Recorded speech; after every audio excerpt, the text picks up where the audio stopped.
ਅੱਤਵਾਦ ਦੀ ਚੰਗਾਰੀ ਜਿਹੜੀ ਹੈ ਉਹ ਸੰਤ ਜਰਨੈਲ ਸਿੰਘ ਭਿੰਡਰਾਂਵਾਲੇ ਨੇ ਨਹੀਂ ਸ਼ੁਰੂ ਕੀਤੀ। ਇਹ ਕਾਂਗਰਸ ਦੀ ਦੇਣ ਹੈ। ਔਰ ਦਰਬਾਰਾ ਸਿੰਘ ਚੀਫ ਮਿਨਿਸਟਰ ਸੀ ਤੇ ਉਹਦੇ ਰਾਜ ਦੇ ਵਿੱਚ ਹਥਿਆਰ ਹਰਿਮੰਦਰ ਸਾਹਿਬ ਗਏ, ਇਹ ਕਿਉਂ ਨਹੀਂ ਰੋਕੇ ਗਏ? ਇਹ ਸਵਾਲ ਇੱਥੋਂ ਪੈਦਾ ਹੁੰਦਾ ਕਿ ਹਰਿਮੰਦਰ ਸਾਹਿਬ ਨੂੰ ਇੱਕ ਲੜਾਈ ਦਾ ਗੜ੍ਹ ਔਰ ਯੁੱਧ ਦਾ ਗੜ੍ਹ ਜਿਹੜਾ ਬਣਾਇਆ ਗਿਆ ਉਹ ਫ੍ਰੀ ਹੈਂਡ ਦਿੱਤਾ ਗਿਆ ਉੱਥੇ ਹਥਿਆਰ ਪਹੁੰਚਾਉਣ ਵਾਸਤੇ। ਉਦੋਂ ਹਥਿਆਰ ਕਿਉਂ ਨਹੀਂ ਰੋਕੇ ਗਏ? ਸਵਾਲ ਤੇ ਇੱਕ ਪੁੱਛਣਾ ਮੈਂ ਉਹਨਾਂ ਹੁਕਮਰਾਨਾਂ ਨੂੰ, ਕਾਂਗਰਸੀਆਂ ਨੂੰ, ਭਾਵੇਂ ਉਹ ਹੈਗੇ ਜਾਂ ਨਹੀਂ ਹੈਗੇ ਜਾਂ ਪਾਰਟੀ ਤੇ ਮੌਜੂਦ ਹੈ, ਉਹ ਹਥਿਆਰ ਕਿਸ ਤਰ੍ਹਾਂ ਪਹੁੰਚੇ? ਜੋ ਹਾਲਾਤ ਬਲੂ ਸਟਾਰ ਆਪਰੇਸ਼ਨ ਦੇ, ਅੱਤਵਾਦ ਦੇ ਜਾਂ ਸਿੱਖਾਂ ਦੇ ਵਿੱਚ ਡਿਵੀਜ਼ਨ ਪੈਦਾ ਕਰਨ ਦੇ ਕੀਤੀ, ਉਹਦੇ ਬੀਜ ਜਿਹੜਾ ਸੀ ਕਾਂਗਰਸ ਪਾਰਟੀ ਨੇ ਬੋਝਿਆ। ਔਰ ਇੰਦਰਾ ਗਾਂਧੀ ਨੂੰ ਇਹ ਦੋਵੇਂ ਮਿਸਗਾਈਡ ਕਰਦੇ ਰਹੇ, ਗਿਆਨੀ ਜੈਲ ਸਿੰਘ ਤੇ ਦਰਬਾਰਾ ਸਿੰਘ, ਕਿ ਅਸੀਂ ਪੰਜਾਬ ਦੇ ਵਿੱਚ ਜਿਹੜੀ ਹੈ ਕਾਂਗਰਸ ਦੀ ਹਕੂਮਤ ਲਿਆਵਾਂਗੇ, ਅਕਾਲੀਆਂ ਦਾ ਜਿਹੜਾ ਧਰਮਯੋਧ ਮੋਰਚਾ ਉਹਨੂੰ ਸੈਬੋਟੇਜ ਕਰਾਂਗੇ। ਉਸ ਚੱਕਰ ਦੇ ਵਿੱਚ ਅੱਤਵਾਦ ਦਾ ਜਨਮ ਹੋ ਗਿਆ। ਮਾਹੌਲ ਬੜਾ ਗਮਗੀਨ ਸੀ, ਬਹੁਤ ਲੋਕੀ ਡਰੇ ਸੀ। ਆਲੇ ਦੁਆਲਾ ਜਿਹੜਾ ਸੀ ਉਹ ਆਰਮੀ ਨੇ ਕਾਫੀ ਖਾਲੀ ਕਰਾ ਲਿਆ ਸੀ ਔਰ ਕਰਫਿਊ ਲੱਗਾ ਸੀ ਸਾਰੇ ਸ਼ਹਿਰ ਦੇ ਵਿੱਚ। ਤੇ ਇਹ ਲੜਾਈ ਜਿਹੜੀ ਹੈ 6 ਜੂਨ ਨੂੰ ਇੰਨੀ ਚੱਲੀ ਕਿ ਬੇਇੰਤਹਾ ਲੋਕ ਸ਼ਰਧਾਲੂ ਜਿਹੜੇ ਮਾਰੇ ਗਏ। ਗਰਮੀ ਦੇ ਨਾਲ ਬੁਰਾ ਹਾਲ ਸੀ, ਲਾਸ਼ਾਂ ਜਿਹੜੀਆਂ ਸੀ ਚੁੱਕੀਆਂ ਨਹੀਂ ਸੀ ਜਾਂਦੀਆਂ ਔਰ ਇੰਨੀ ਸਫੋਕੇਸ਼ਨ ਸੀ, ਬਦਬੂ ਆਉਂਦੀ ਸੀ, ਮੈਂ ਇੱਥੇ ਬਿਆਨ ਨਹੀਂ ਕਰ ਸਕਦਾ। CIA ਨੇ ਖਾਲਿਸਤਾਨ ਦੀ ਮੰਗ ਨੂੰ ਜਿਹੜੀ ਹਵਾ ਦਿੱਤੀ। ਇੰਟਰਨੈਸ਼ਨਲ ਜਿਹੜੇ ਖਾੜਕੂ ਜਥੇਬੰਦੀਆਂ ਸੀ ਜਿਹੜੀਆਂ ਹਿੰਦੁਸਤਾਨ ਦੇ ਖਿਲਾਫ ਸੀ, ਉਹਨਾਂ ਨੇ ਖਾਲਿਸਤਾਨ ਦੀ ਹਵਾ ਦਿੱਤੀ। ਸੰਤ ਜਰਨੈਲ ਸਿੰਘ ਭਿੰਡਰਾਂਵਾਲੇ ਨੇ ਇਹ ਗੱਲ ਕਦੀ ਵੀ ਨਹੀਂ ਸੀ ਕਹੀ ਕਿ ਮੈਂ ਖਾਲਿਸਤਾਨ ਦੇ ਹੱਕ ਦੇ ਵਿੱਚ ਹਾਂ। ਸਾਕਾ ਨੀਲਾ ਤਾਰਾ ਇੱਕ ਉਹ ਸ਼ਬਦ ਹੈ ਜਿਹੜਾ ਕਿ ਸਿੱਖ ਕੌਮ ਕਦੀ ਭੁਲਾ ਨਹੀਂ ਸਕਦੀ। ਤਾਂ ਉਸ ਸਮੇਂ ਬਹੁਤ ਸਾਰੇ ਐਸੇ ਲੋਕ ਨੇ ਜਿਨ੍ਹਾਂ ਨੇ ਇਸ ਨੂੰ ਆਪਣੇ ਪਿੰਡੇ 'ਤੇ ਹੰਡਾਇਆ। ਅੱਜ ਅਸੀਂ ਤੁਹਾਨੂੰ ਇੱਕ ਐਸੇ ਸ਼ਖਸ ਨਾਲ ਮੁਲਾਕਾਤ ਕਰਵਾਉਣ ਜਾ ਰਹੇ ਹਾਂ ਜਿਨ੍ਹਾਂ ਨੇ ਕਿ ਸਾਰਾ ਕੁਝ ਆਪਣੇ ਅੱਖੀ ਦੇਖਿਆ। ਉਸ ਸਮੇਂ ਦੇ ਪੱਤਰਕਾਰ ਦੀਪਕ ਸ਼ਰਮਾ, ਜੋ ਕਿ ਬਹੁਤ ਸਾਰੀ ਕਈ ਵੱਡੀ ਅਖਬਾਰਾਂ 'ਚ, ਕਈ ਵੱਡੀ ਇੰਟਰਨੈਸ਼ਨਲ ਏਜੰਸੀਜ਼ 'ਚ ਕੰਮ ਕਰ ਚੁੱਕੇ ਨੇ, ਤਾਂ ਆਪਣੇ ਖਬਰਾਂ ਰਾਹੀਂ ਦੁਨੀਆ ਨੂੰ ਇੱਕ ਚਾਨਣ ਦਿਖਾਉਣ ਦਾ ਕੰਮ ਕਰਦੇ ਸੀ। ਤੇ ਅੱਜ ਅਸੀਂ ਉਹਨਾਂ ਨਾਲ ਗੱਲਬਾਤ ਕਰਾਂਗੇ। ਦੀਪਕ ਜੀ, ਤੁਹਾਡਾ ਸਵਾਗਤ ਹੈ ਗ੍ਰੇਟ ਪੰਜਾਬ TV 'ਤੇ। ਹਾਂਜੀ ਹਾਂਜੀ, ਥੈਂਕ ਯੂ। ਦੀਪਕ ਜੀ, ਮੇਰਾ ਇੱਕ ਪਹਿਲਾ ਸਵਾਲ ਹੈ ਜੀ ਕਿ ਕਿਆ ਉਸ ਸਮੇਂ ਸੰਤ ਜਰਨੈਲ ਸਿੰਘ ਖਾਲਸਾ ਹੋਰਾਂ ਵੱਲੋਂ ਇਹ ਮੰਗ ਕੀਤੀ ਗਈ ਸੀ ਕਿ ਖਾਲਿਸਤਾਨ ਬਣਾਇਆ ਜਾਵੇ? ਮੈਂ ਤੁਹਾਨੂੰ ਇੱਕ ਗੱਲ ਸ਼ੁਰੂ ਤੋਂ ਮੁੱਢੋਂ ਇੱਕ ਜੜ੍ਹ ਤੋਂ ਸਪਸ਼ਟ ਕਰ ਦਿਆਂ ਕਿ ਜਿਉਂ-ਜਿਉਂ ਕਾਂਗਰਸ ਪਾਰਟੀ ਨੇ ਸਿੱਖਾਂ ਨੂੰ ਡਿਵੀਜ਼ਨ ਕਰਨ ਦੀ ਕੋਸ਼ਿਸ਼ ਕੀਤੀ ਤੇ ਉਸ ਦੇ ਵਿੱਚੋਂ ਕੁਛ ਇਹੋ ਜਿਹੇ ਐਲੀਮੈਂਟ ਜਿਹੜੇ ਸੀ ਉਹ ਅੱਤਵਾਦ ਦੇ ਰੂਪ ਦੇ ਵਿੱਚ ਨਿਕਲੇ ਔਰ ਕਾਂਗਰਸ ਪਾਰਟੀ ਨੇ ਇਹ ਕੋਸ਼ਿਸ਼ ਕੀਤੀ ਕਿ ਵੀ ਅੱਤਵਾਦ ਦਾ ਬੈਨੀਫਿਟ ਲਈਏ। ਉਹ ਬੈਨੀਫਿਟ ਨੂੰ ਹਵਾ ਦਿੱਤੀ ਗਈ ਜਦੋਂ ਗਿਆਨੀ ਜੈਲ ਸਿੰਘ ਤੇ ਦਰਬਾਰਾ ਸਿੰਘ ਦੇ ਵਿੱਚ ਦੋ ਗਰੁੱਪ ਜਿਹੜੇ ਸੀ ਆਪਸ ਵਿੱਚ ਉਹਨਾਂ ਦਾ ਕਲੈਸ਼ ਸੀ ਤੇ ਉਹਨਾਂ ਨੇ ਸੰਤ ਜਰਨੈਲ ਸਿੰਘ ਭਿੰਡਰਾਂਵਾਲੇ ਦੀ ਐਂਟਰੀ ਜਿਹੜੀ ਸੀ ਹਰਿਮੰਦਰ ਸਾਹਿਬ 'ਚ ਬੰਬਈ ਤੋਂ ਇੱਕ ਜਲੂਸ ਦੇ ਰੂਪ ਦੇ ਵਿੱਚ ਤਦ ਕਰਾਈ ਕਿ ਵੀ ਇਸ ਕਰਕੇ ਕਿ ਵੀ ਜਿਹੜਾ ਧਰਮਯੁੱਧ ਮੋਰਚਾ ਜਿਹੜਾ ਸ਼੍ਰੋਮਣੀ ਅਕਾਲੀ ਦਲ ਨੇ ਲਾਇਆ ਉਹਨੂੰ ਸੈਬੋਟੇਜ ਕੀਤਾ ਜਾਏ। ਉਹ ਸੈਬੋਟੇਜ ਕੀ ਕਰਨਾ ਸੀ, ਉਹ ਆਪ ਹੀ ਸੈਬੋਟੇਜ ਹੋ ਗਏ। ਤੇ ਸੰਤ ਜਰਨੈਲ ਸਿੰਘ ਭਿੰਡਰਾਂਵਾਲੇ ਜਿਹੜਾ ਉਹ ਕਹਿੰਦਾ ਕਿ ਵੀ ਮੈਂ ਸਿੱਖ ਕੌਮ ਦਾ ਅਗਵਾਈ ਕਰਨੀ ਹੈ, ਸਿੱਖ ਕੌਮ ਨੂੰ ਮੈਂ ਨੀਵੇਂ ਨਹੀਂ ਹੋਣ ਦੇਣਾ। ਇਸ ਕਰਕੇ ਅੱਤਵਾਦ ਦੀ ਚੰਗਾਰੀ ਜਿਹੜੀ ਹੈ ਉਹ ਸੰਤ ਜਰਨੈਲ ਸਿੰਘ ਭਿੰਡਰਾਂਵਾਲੇ ਨੇ ਨਹੀਂ ਸ਼ੁਰੂ ਕੀਤੀ। ਇਹ ਕਾਂਗਰਸ ਦੀ ਦੇਣ ਹੈ। ਔਰ ਕਾਂਗਰਸ ਜਿਹੜੀ ਹੈ, ਹੁਣ ਤੁਸੀਂ ਦੇਖ ਲਓ ਕਿ ਉਹਦਾ ਕੀ ਹਾਲ ਹੋਇਆ। ਜੇ ਕਿਸੇ ਨੇ ਕਿਸੇ ਦੇ ਘਰ ਦੀ ਬਰਬਾਦੀ ਕਰਦਾ ਤਾਂ ਆਪਣਾ ਘਰ ਉਹਦਾ ਖੁਦ ਬਰਬਾਦ ਹੁੰਦਾ। ਇਸ ਕਰਕੇ ਸੰਤ ਜਰਨੈਲ ਸਿੰਘ ਭਿੰਡਰਾਂਵਾਲੇ ਜਦੋਂ ਆਏ, ਉਹਨਾਂ ਨੇ ਇਹ ਲੌਂਗੋਵਾਲ ਤੇ ਟੋਰੇ ਦੇ ਨਾਲ ਇਹਨਾਂ ਦੀ ਨਹੀਂ ਬਣੀ ਤੇ ਸੈਬੋਟੇਜ ਕਰਨ ਦੀ ਕੋਸ਼ਿਸ਼ ਕੀਤੀ ਗਈ। ਪਰ ਮੰਗ ਖਾਲਿਸਤਾਨ ਦੀ ਕਦੇ ਨਹੀਂ ਕੀਤੀ ਗਈ। ਮੈਂ ਤੁਹਾਨੂੰ ਦੱਸਣਾ, ਉਹ ਜਦੋਂ ਸੈਬੋਟੇਜ ਕੀਤਾ ਗਿਆ ਧਰਮਯੁੱਧ ਮੋਰਚਾ ਤੇ ਸੰਤ ਜਰਨੈਲ ਸਿੰਘ ਭਿੰਡਰਾਂਵਾਲੇ ਨੇ ਖਾਲਿਸਤਾਨ ਦੀ ਮੰਗ ਨਹੀਂ ਕੀਤੀ। ਇਹ ਖਾਲਿਸਤਾਨ ਦੀ ਮੰਗ ਜਿਹੜੀਆਂ ਇਹ ਏਜੰਸੀਆਂ ਕਰਵਾਉਂਦੀਆਂ ਰਹੀਆਂ ਔਰ ਉਹਦਾ ਫਾਇਦਾ ਲਿਆ CIA ਨੇ। CIA ਨੇ ਖਾਲਿਸਤਾਨ ਦੀ ਮੰਗ ਨੂੰ ਜਿਹੜੀ ਹਵਾ ਦਿੱਤੀ। ਇੰਟਰਨੈਸ਼ਨਲ ਜਿਹੜੇ ਖਾੜਕੂ ਜਥੇਬੰਦੀਆਂ ਸੀ ਜਿਹੜੀਆਂ ਹਿੰਦੁਸਤਾਨ ਦੇ ਖਿਲਾਫ ਸੀ, ਉਹਨਾਂ ਨੇ ਖਾਲਿਸਤਾਨ ਦੀ ਹਵਾ ਦਿੱਤੀ। ਸੰਤ ਜਰਨੈਲ ਸਿੰਘ ਭਿੰਡਰਾਂਵਾਲੇ ਨੇ ਇਹ ਗੱਲ ਕਦੀ ਵੀ ਨਹੀਂ ਸੀ ਕਹੀ ਕਿ ਮੈਂ ਖਾਲਿਸਤਾਨ ਦੇ ਹੱਕ ਦੇ ਵਿੱਚ ਹਾਂ। ਪਰ ਸੰਤ ਜਰਨੈਲ ਸਿੰਘ ਭਿੰਡਰਾਂਵਾਲਾ ਇਹ ਕਹਿੰਦੇ ਸੀ ਕਿ ਸਿੱਖ ਕੌਮ ਜਿਹੜੀ ਹੈ ਉਹਦੀ ਜਿਹੜੀ ਯੂਨਿਟੀ, ਉਹਦੀ ਜਿਹੜੀ ਰੱਖਿਆ, ਉਹ ਕਰਨਾ ਮੇਰਾ ਫਰਜ਼ ਹੈ। ਤਾਂ ਤੁਸੀਂ ਉਹਨਾਂ ਨਾਲ ਮੁਲਾਕਾਤ ਹੁੰਦੀ ਸੀ ਤਾਂ ਕੀ ਗੱਲਬਾਤ ਕਰਦੇ ਸੀ ਤੁਸੀਂ ਉਹਨਾਂ ਨਾਲ? ਕਿਉਂਕਿ ਉਸ ਸਮੇਂ ਤੁਸੀਂ ਪੱਤਰਕਾਰ ਸੀ ਤਾਂ ਖਬਰਾਂ ਭੇਜਣ ਦਾ ਜਿੰਮਾ ਹੁੰਦਾ ਸੀ, ਕਿਉਂਕਿ ਉਸ ਵੇਲੇ ਇੰਨਾ ਸੋਸ਼ਲ ਮੀਡੀਆ ਨਹੀਂ ਸੀ ਹੁੰਦਾ, ਕਿਉਂਕਿ ਕਾਫੀ ਲਿਮਟਿਡ ਰਿਸੋਰਸਿਸ ਹੁੰਦੇ ਸੀ। ਤਾਂ ਕੀ ਗੱਲਬਾਤ ਹੁੰਦੀ ਸੀ? ਦੇਖੋ ਜੀ, ਮੈਂ ਉਦੋਂ ਵਰਲਡ ਦੀ ਸਭ ਤੋਂ ਵੱਡੀ ਨਿਊਜ਼ ਏਜੰਸੀ ਐਸੋਸੀਏਟਿਡ ਪ੍ਰੈਸ ਦਾ ਬਿਊਰੋ ਹੈਡ ਸੀ ਪੰਜਾਬ ਦਾ। BBC ਦੇ ਵਿੱਚ ਵੀ ਮੈਂ ਕੰਮ ਕੀਤਾ ਤੇ ਹੋਰਨਾਂ ਨੈਸ਼ਨਲ ਤੇ ਇੰਟਰਨੈਸ਼ਨਲ ਅਖਬਾਰਾਂ ਦੇ ਵਿੱਚ ਕੰਮ ਕੀਤਾ। ਅਸੀਂ ਲੋਕ ਰੈਗੂਲਰਲੀ ਸੰਤ ਜਰਨੈਲ ਸਿੰਘ ਭਿੰਡਰਾਂਵਾਲੇ ਦੇ ਕੋਲ ਜਾਂਦੇ ਸੀ। ਉਹਨਾਂ ਦੇ ਮਨ ਦੇ ਵਿੱਚ ਇਹੋ ਜਿਹੀ ਕੋਈ ਗੱਲ ਨਹੀਂ ਸੀ ਕਿ ਹਿੰਦੂਆਂ ਦੇ ਪ੍ਰਤੀ ਜਾਂ ਪੱਤਰਕਾਰਾਂ ਦੇ ਪ੍ਰਤੀ ਕੋਈ ਇਹੋ ਜਿਹੀ ਕੋਈ ਘਿਰਣਾ ਵਾਲੀ ਭਾਵਨਾ ਹੋਵੇ, ਜਾਂ ਉਹ ਸਾਡੀ ਰਿਸਪੈਕਟ ਕਰਦੇ ਸੀ ਜਾਂ ਕਿਸ ਤਰ੍ਹਾਂ ਵੀ ਕਰਦੇ ਸੀ। ਪਰ ਉਹਨਾਂ ਨੇ ਇਹੋ ਜਿਹਾ ਕੋਈ ਵੀ ਐਟੀਟਿਊਡ ਨਹੀਂ ਸੀ ਅਡੋਪਟ ਕੀਤਾ ਜਿਹਦੇ ਨਾਲ ਕੋਈ ਸੈਪਰੇਟਿਜ਼ਮ ਦੀ, ਵੱਖਵਾਦ ਦੀ ਬੋ ਆਉਂਦੀ ਹੋਵੇ। ਤਾਂ ਹੁਣ ਜਿਸ ਤਰੀਕੇ ਨਾਲ ਜਦੋਂ ਘੱਲੂਘਾਰਾ ਚੱਲ ਰਿਹਾ ਸੀ ਤਾਂ ਉਸ ਵੇਲੇ ਮਾਹੌਲ ਕਿੱਦਾਂ ਦਾ ਸੀ? ਤੁਸੀਂ ਬਤੌਰ ਪੱਤਰਕਾਰ ਖਬਰਾਂ ਕਿੱਦਾਂ ਭੇਜਦੇ ਸੀ? ਕਿਸ ਤਰ੍ਹਾਂ ਦਿੱਕਤ ਆਉਂਦੀ ਸੀ? ਲੋਕ ਕਿਸ ਤਰ੍ਹਾਂ ਦੀ ਗੱਲਾਂ ਕਰਦੇ ਸੀ ਉਸ ਵੇਲੇ ਜਦੋਂ ਘੱਲੂਘਾਰਾ ਚੱਲ ਰਿਹਾ ਸੀ? ਦੇਖੋ ਜੀ, ਗੱਲ ਪਤਾ ਕੀ ਹੈ, ਜੇ ਦਰਬਾਰਾ ਸਿੰਘ ਚੀਫ ਮਿਨਿਸਟਰ ਸੀ ਤੇ ਉਹਦੇ ਰਾਜ ਦੇ ਵਿੱਚ ਹਥਿਆਰ ਹਰਿਮੰਦਰ ਸਾਹਿਬ ਗਏ, ਇਹ ਕਿਉਂ ਨਹੀਂ ਰੋਕੇ ਗਏ?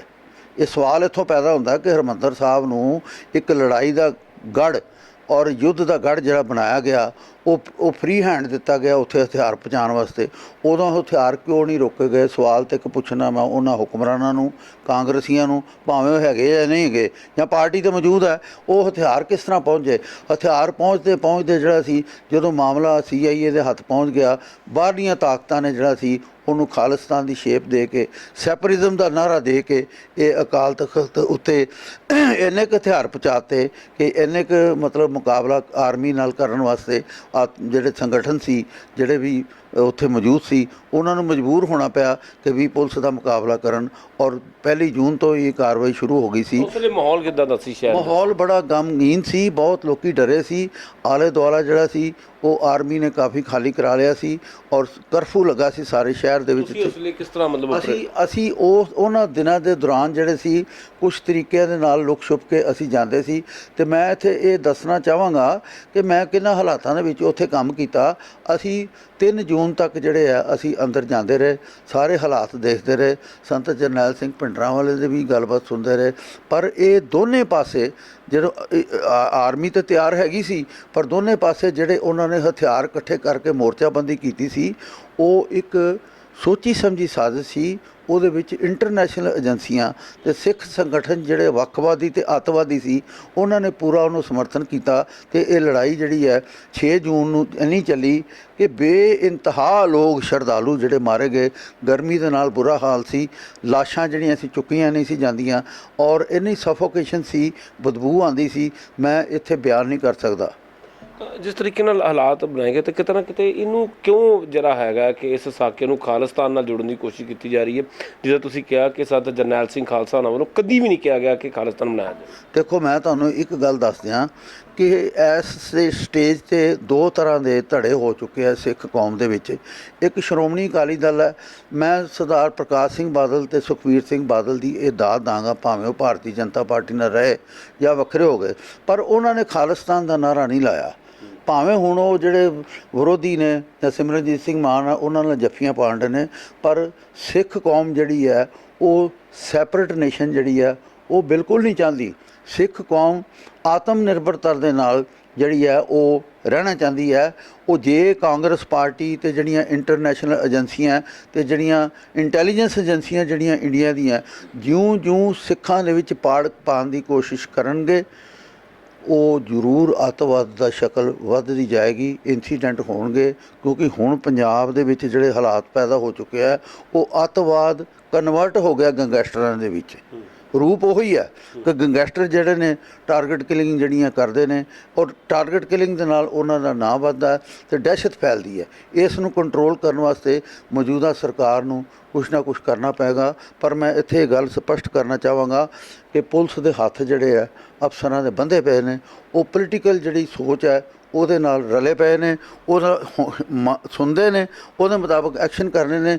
ਉਹ ਅਫਸਰ ਹੁਣ ਰਿਟਾਇਰ ਹੋ ਚੁੱਕੇ ਨੇ ਜਿਨ੍ਹਾਂ ਨੇ ਅੱਤਵਾਦ ਦੀ ਲੜਾਈ ਲੜੀ, ਜਿਨ੍ਹਾਂ ਨੇ ਰਿਬੇਰੋ ਨੇ ਲੜਾਈ ਲੜੀ, KPS ਗਿੱਲ ਨੇ ਲੜਾਈ ਲੜੀ, ਉਹ ਜਿਹੜੇ ਰਿਟਾਇਰਡ ਅਫਸਰ ਹੋ ਚੁੱਕੇ ਆ, ਉਹਨਾਂ ਦੇ ਨਾਲ ਦੇ ਅਫਸਰ ਜਿਹੜੇ ਹੁਣ ਕੋਈ ਵੀ ਇਸ ਤਰ੍ਹਾਂ ਦਾ ਰਿਸਕ ਲੈਣ ਨੂੰ ਤਿਆਰ ਨਹੀਂ। ਉਸ ਸਮੇਂ ਦੀ ਗੱਲ ਕਰ ਰਿਹਾ ਤਾਂ ਉਸ ਸਮੇਂ ਜਿਸ ਵੇਲੇ ਆਪਰੇਸ਼ਨ ਚੱਲ ਰਿਹਾ ਸੀ ਤਾਂ ਸ਼ਹਿਰ 'ਚ ਕਿੱਦਾਂ ਦਾ ਮਾਹੌਲ ਸੀ ਤਾਂ ਕਿੱਦਾਂ ਦੀ ਡਰ ਸੀਗਾ ਲੋਕਾਂ 'ਚ? ਦੇਖੋ ਜੀ, ਪੂਰਾ ਡਰ ਸੀ। 8-10 ਦਿਨ ਪੂਰਾ ਲਗਾਤਾਰ ਕਰਫਿਊ ਲਿਆ ਔਰ ਆਲੇ ਦੁਆਲੇ ਸਾਰੇ ਅੰਮ੍ਰਿਤਸਰ ਦੇ ਵਿੱਚ ਪੂਰਾ ਇੱਕ ਤਰ੍ਹਾਂ ਦਾ ਦਹਿਸ਼ਤ ਦਾ ਮਾਹੌਲ ਸੀ ਕਿ ਪਿੰਡਾਂ ਦੇ ਵਿੱਚੋਂ ਜਦੋਂ ਪਤਾ ਲੱਗਾ ਕਿ ਵੀ ਦਰਬਾਰ ਸਾਹਿਬ ਨੂੰ ਸਾਡਾ ਅਕਾਲ ਤਖ਼ਤ ਢਹਿ ਢੇਰੀ ਕਰ ਦਿੱਤਾ ਗਿਆ, ਪਿੰਡਾਂ 'ਚੋਂ ਜੱਥੇ ਆਉਣੇ ਸ਼ੁਰੂ ਹੋ ਗਏ।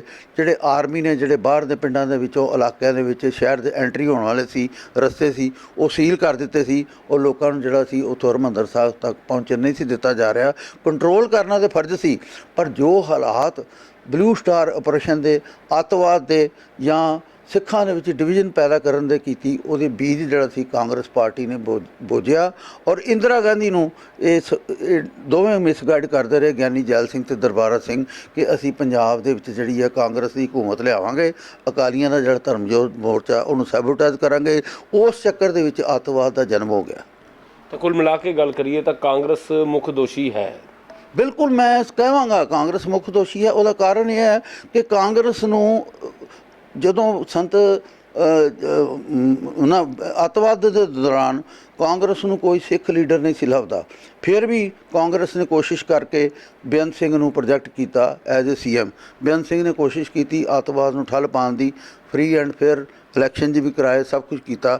ਪਰ ਸਵਾਲ ਇੱਕ ਕਹਿਣ ਦਾ, ਜੇ ਤੁਸੀਂ ਇੱਕ ਬੰਦੇ ਦਾ ਘਰ ਬਰਬਾਦ ਕਰੋਗੇ ਤੇ ਉਹ 10 ਘਰ ਬਰਬਾਦ ਕਰੇਗਾ। ਅੱਜ ਕਾਂਗਰਸ ਦੀ ਹਾਲਤ ਇਹ ਹੈ ਕਿ ਉਹਦਾ ਆਪਣਾ ਘਰ ਖੁਦ ਬਰਬਾਦ ਹੋ ਰਿਹਾ। 1984 ਦਾ ਜਿਹੜਾ ਉਹਨਾਂ ਤੇ ਇੱਕ ਦਾਗ ਲੱਗਾ, ਕਿਆ ਕਦੀ ਸਾਰੀ ਜ਼ਿੰਦਗੀ ਉਹ ਢਹਿ ਸਕੇਗਾ? ਦੇਖੋ ਜੀ, ਕੋਈ ਵੀ ਧਰਮ ਹੋਵੇ, ਕਿਸੇ ਦੀ ਮਸਜਿਦ ਢਾਹ ਦਿਓ, ਕਿਸੇ ਦਾ ਮੰਦਰ ਢਾਹ ਦਿਓ, ਉਹ ਦਿਮਾਗ ਦੇ ਵਿੱਚੋਂ, ਉਸ ਕੌਮ ਦੇ ਵਿੱਚੋਂ ਕਦੀ ਵੀ ਨਹੀਂ ਨਿਕਲ ਸਕਦਾ, ਕਿਉਂਕਿ ਇਤਿਹਾਸ ਇੱਕ ਸੁਨਹਿਰੀ ਅੱਖਰਾਂ ਦੇ ਨਾਲ ਵੀ ਲਿਖਿਆ ਜਾਂਦਾ ਅਤੇ ਲਹੂ ਨਾਲ ਵੀ ਲਿਖਿਆ ਜਾਂਦਾ ਹੈ। ਉਹ ਜਿਹੜੇ ਸਪਸ਼ਟ ਸੰਕੇਤ ਮਿਲਦੇ ਨੇ, ਉਹ ਧਾਰਮਿਕ ਜਿਹਦੀਆਂ ਠੇਸਾਂ ਪਹੁੰਚਦੀਆਂ, ਭਾਵਨਾਵਾਂ ਨੂੰ ਪਹੁੰਚਦੀਆਂ, ਉਹ ਮਨ 'ਚੋਂ ਭੁਲਾਈਆਂ ਨਹੀਂ ਜਾ ਸਕਦੀਆਂ। ਪਰ ਮੈਂ ਇੱਥੇ ਇਹ ਸਪਸ਼ਟ ਕਰਨਾ ਚਾਹਾਂਗਾ, ਇਹ ਜਿਹੜਾ ਛਾਉਣੀ ਬਣਾ ਦਿੰਦੀ ਹੈ ਨਾ ਬਲੂ ਸਟਾਰ ਆਪਰੇਸ਼ਨ ਦੀ, ਹਰ ਸਾਲ ਇੱਕ ਹਊਆ ਪੈਦਾ ਕਰ ਦਿੰਦੀ ਹੈ, ਪੁਲਿਸ ਏਜੰਸੀਆਂ ਹਊਆ ਪੈਦਾ ਕਰ ਦਿੰਦੀਆਂ। ਇਹਦੇ ਵਿੱਚ ਅੱਤਵਾਦ ਦੇ ਜਿਹੜੇ ਸੋਚ ਵਾਲੇ ਲੋਕ ਨੇ, ਉਹਨਾਂ ਨੂੰ ਸ਼ਹਿ ਮਿਲਦੀ ਹੈ, ਉਹ ਸੈਬੋਟੇਜ ਕਰਦੇ ਆ। ਵੱਧ ਤੋਂ ਵੱਧ ਕੀ ਹੁੰਦਾ, ਹਰਿਮੰਦਰ ਸਾਹਿਬ ਦੇ ਵਿੱਚ ਜਿਹੜੇ ਵੱਖਵਾਦੀ ਐਲੀਮੈਂਟ ਹੁੰਦੇ ਆ, ਉਹ ਖਾਲਿਸਤਾਨ ਦੇ ਨਾਅਰੇ ਮਾਰ ਦਿੰਦੇ ਆ ਅਤੇ 10 ਤਲਵਾਰਾਂ ਲਹਿਰਾ ਦਿੰਦੇ ਆ। ਉਹ ਖਬਰ ਜਿਹੜੀ ਮੀਡੀਆ ਵਿੱਚ ਚਲੀ ਜਾਂਦੀ ਹੈ। ਪਰ ਮੈਂ ਇੱਥੇ ਸਪਸ਼ਟ ਕਰਨਾ ਚਾਹਾਂਗਾ ਕਿ ਬਾਦਲ ਦੀ ਸੋਚ, ਸ਼੍ਰੋਮਣੀ ਗੁਰਦੁਆਰਾ ਪ੍ਰਬੰਧਕ ਕਮੇਟੀ ਦੀ ਸੋਚ, ਉਹ ਨਾ ਵੱਖਵਾਦ ਹੈ ਨਾ ਅੱਤਵਾਦ ਹੈ। ਉਹ ਚਾਹੁੰਦੇ ਨੇ ਕਿ ਮਿਲ ਕੇ ਜਿਹੜਾ, ਜਿਸ ਤਰ੍ਹਾਂ ਭਾਰਤੀ ਜਨਤਾ ਪਾਰਟੀ ਅਤੇ ਅਕਾਲੀ ਦਲ ਦੀ ਸਰਕਾਰ ਕੰਮ ਕਰਦੀ ਰਹੀ ਹੈ, ਉਸ ਤਰ੍ਹਾਂ ਕੰਮ ਪੰਜਾਬ 'ਚ ਸ਼ਾਂਤੀ ਭਰਿਆ ਮਾਹੌਲ ਕਾਇਮ ਹੋਵੇ। ਪਰ ਇੱਥੇ ਨਿਰਭਰ ਕਰਦਾ ਉਹਨਾਂ ਇੰਟੈਲੀਜੈਂਸ ਏਜੰਸੀਆਂ ਨੂੰ ਕਿ ਜਿਹੜੇ ਅਜੇ ਤੱਕ ਜਿਹੜੀਆਂ ਆਵਾਜ਼ ਨਹੀਂ ਆ ਰਹੀਆਂ। ਲਾਸਟ ਸਵਾਲ, ਕਿਆ ਉਸ ਸਮੇਂ ਤੁਸੀਂ ਸਮਝਦੇ ਹੋ ਕਿ ਮਾਹੌਲ ਨੂੰ ਜਾਣ ਬੂਝ ਕੇ ਖਰਾਬ ਕਰਨ ਦੀ ਕੋਸ਼ਿਸ਼ ਕੀਤੀ ਗਈ? ਮੈਂ ਇੱਥੇ ਸਪਸ਼ਟ ਕਰਨਾ ਚਾਹਾਂਗਾ, ਮਾਹੌਲ ਤਾਂ ਆਟੋਮੈਟਿਕਲੀ ਖਰਾਬ ਹੋਣਾ ਸੀ।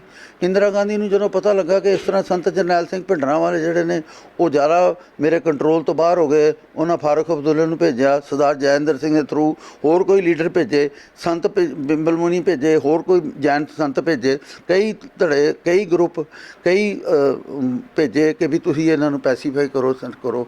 ਪਰ ਹਾਲਾਤ ਜਿਹੜੇ ਸੀ ਖੁਦ ਖਰਾਬ ਹੋ ਗਏ। ਇੰਟਰਨੈਸ਼ਨਲ ਲੈਵਲ ਉੱਤੇ ਬਲੂ ਸਟਾਰ ਦਾ ਜਿਹੜਾ ਐਡਾ ਪ੍ਰਚਾਰ ਹੋਇਆ, ਸਿੱਖਾਂ ਦੇ ਜਿਹੜੇ ਦਿਲ ਸੀ ਵਲੂੰਧਰੇ ਗਏ।